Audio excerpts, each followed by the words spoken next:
بسم اللہ الرحمن الرحیم انا اعطیناک الکوثر فصل لربک وانحر ان شانئک هو الابتر صدق اللہ العظیم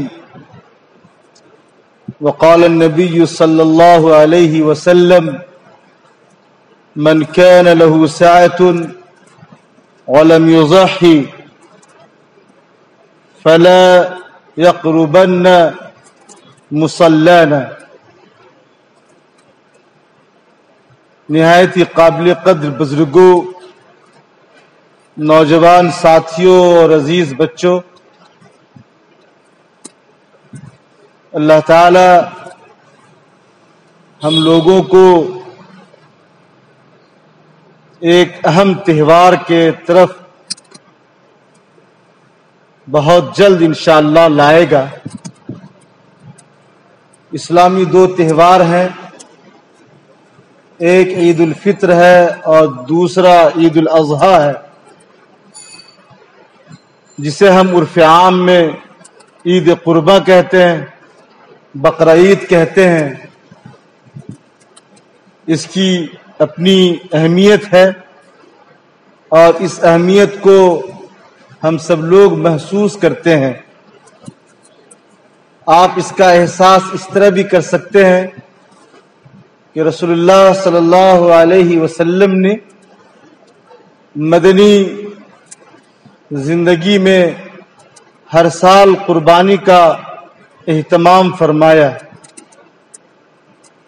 اور اس کا آپ احساس اس طرح بھی کر سکتے ہیں کہ اللہ کے رسول صلی اللہ علیہ وسلم جب آخری حج پر تشریف لے گئے، جسے ہم حجۃ الوداع کہتے ہیں، اس موقع پر جناب محمد رسول اللہ صلی اللہ علیہ وسلم نے 100 اونٹنیوں کی قربانی دی۔ قربانی دراصل حضرت ابراہیم علیہ السلام اور آپ کے صاحبزادے حضرت اسماعیل ذبیح اللہ کی یاد میں ہے۔ ایک موقع پر صحابہ نے رسول اللہ صلی اللہ علیہ وسلم سے سوال کیا، قربانی کیا ہے؟ اللہ کے رسول جناب محمد رسول اللہ صلی اللہ علیہ وسلم نے فرمایا، یہ تمہارے دادا حضرت ابراہیم علیہ السلام کی سنت ہے۔ اس لیے قربانی کو خاص طور پر جن لوگوں پر قربانی واجب ہے انہیں قربانی کرنی ہی ہے۔ اگر کسی شخص پر قربانی واجب ہے اور وہ قربانی نہیں کرتے ہیں تو قربانی کے نہیں کرنے کا انہیں گناہ ہوگا۔ قربانی کا اصل مقصد کیا ہے اسے سمجھنا چاہیے۔ قربانی کا اصل مقصد یہ ہے کہ ہم حضرت ابراہیم کی سنت کو زندگی بخشنے کے ساتھ ساتھ اللہ سے اس بات کا عہد و پیمان کرتے ہیں کہ اللہ کی رضا کے لیے جس طرح سے حضرت ابراہیم علیہ السلام نے اپنے بیٹے حضرت اسماعیل علیہ السلام کی قربانی پیش کی، اسی طریقے سے ہم بھی جب جب ضرورت ہوگی اللہ کی رضا کے لیے اپنے جان کو اور اپنے مال کو اور اپنی جائیداد کو، تمام چیزوں کو اللہ کی رضا کے لیے قربان کر دیں گے۔ یہ بھی ایک عہد ہے، یہ بھی ایک وعدہ ہے اس قربانی کے ساتھ۔ اسی لیے اصل میں جو علامتی عمل ہے اس دن وہ ہے اللہ کے راستے میں جانور کو ذبح کرنا۔ اسی لیے اللہ کے رسول جناب محمد رسول اللہ صلی اللہ علیہ وسلم نے ارشاد فرمایا کہ قربانی کے دن سب سے زیادہ پسندیدہ عمل اللہ تبارک و تعالی کو اس دن جانور کی قربانی ہے اور اس کے تحت خون کا بہانا ہے. یہ عمل سب سے زیادہ اس دن اللہ تبارک و تعالی کو پسند ہے. اس لیے جن جن لوگوں پر قربانی واجب ہے ان تمام لوگوں کو قربانی کرنی ہوگی چونکہ واجب ہے. مثلا ایک گھر میں 5 آدمی ہیں اور 5 آدمی پر قربانی واجب ہے تو ہر ایک کو قربانی دینا واجب ہے، ہر ایک پر واجب ہے.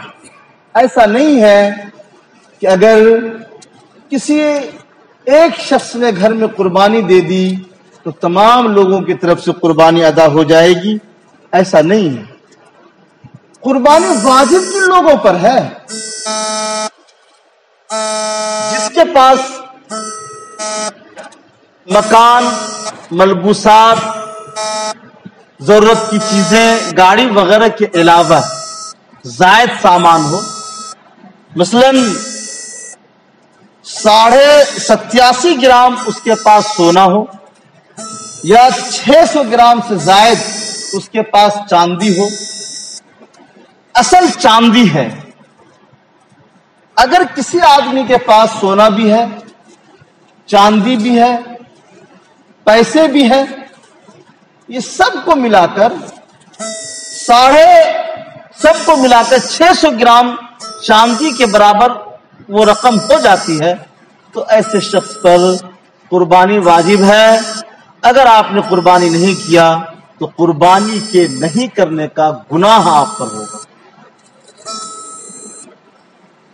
اور ہر آدمی کو انفرادی طور پر کرنا. اگر ہر آدمی ایسا ہے، گھر میں 5 آدمی اور 5 آدمی اس مسئلے کے تحت ہیں تو سب کے طرف سے قربانی واجب ہے.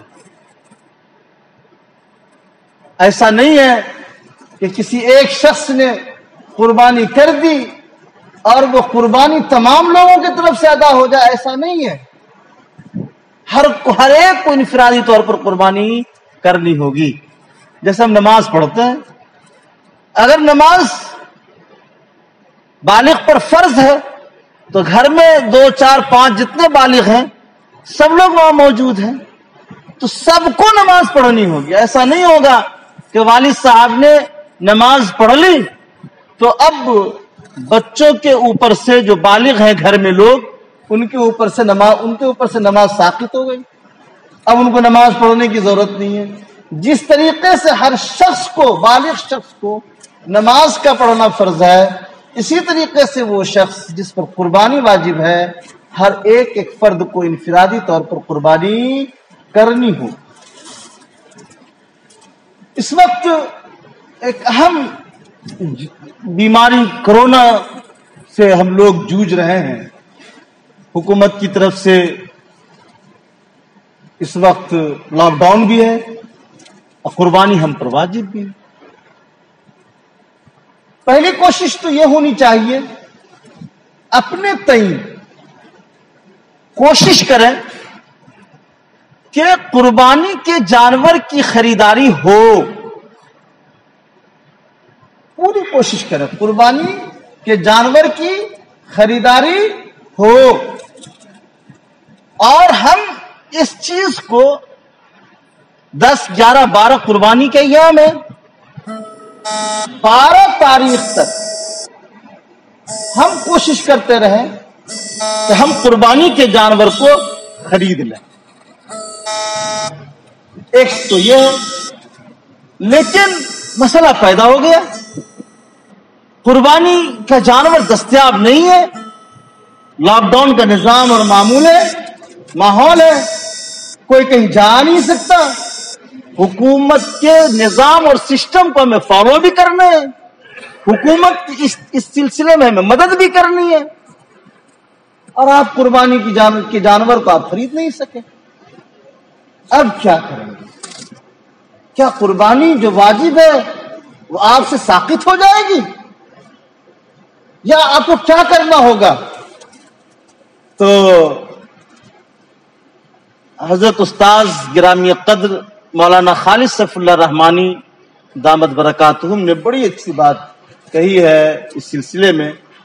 انہوں نے فرمایا کہ پوری کوشش کرنی ہے کہ ہم 12 تاریخ تک قربانی کے جانور کو خریدیں اور اس کی قربانی کر دیں. اگر نہ خرید سکے تو جتنا آپ اس جانور کے خریدنے میں جو آپ کے پیسے خرچ ہوتے ہیں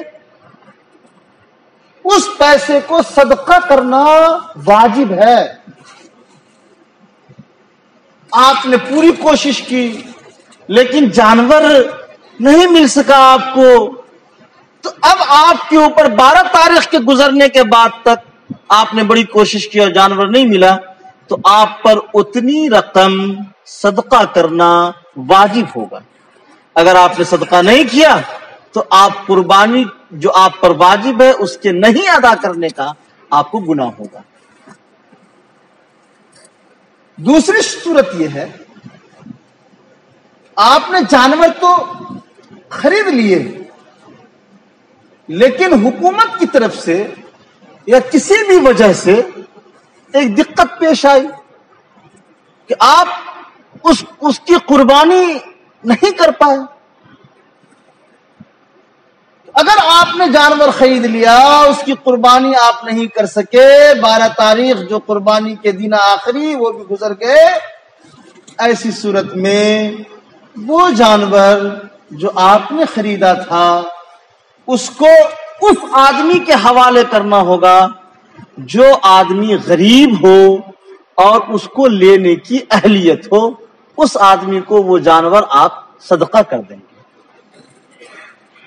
لیکن مسئلہ معلوم نہیں تھا،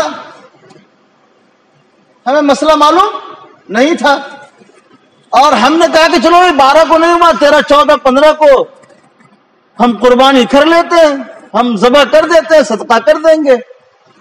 ایسی صورت میں اگر آپ نے ایسا کیا تو جو آپ نے گوشت اس جانور کے ہوئے ان تمام گوشت کو صدقہ کرنا واجب ہوگا.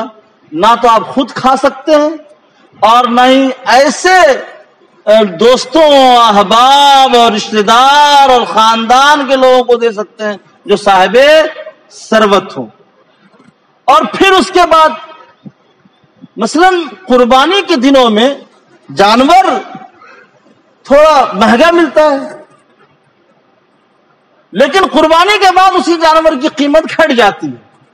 مثلا ایک بکرا آپ خریدنا چاہتے ہیں، قربانی کے دنوں کے علاوہ وہی جانور آپ کو 5,000 میں مل جائیں گے، لیکن چونکہ قربانی کا جانور ہے تو وہ تھوڑا آپ کو مہنگا ملتا ہے. آپ نے 8,000 روپے میں خریدے،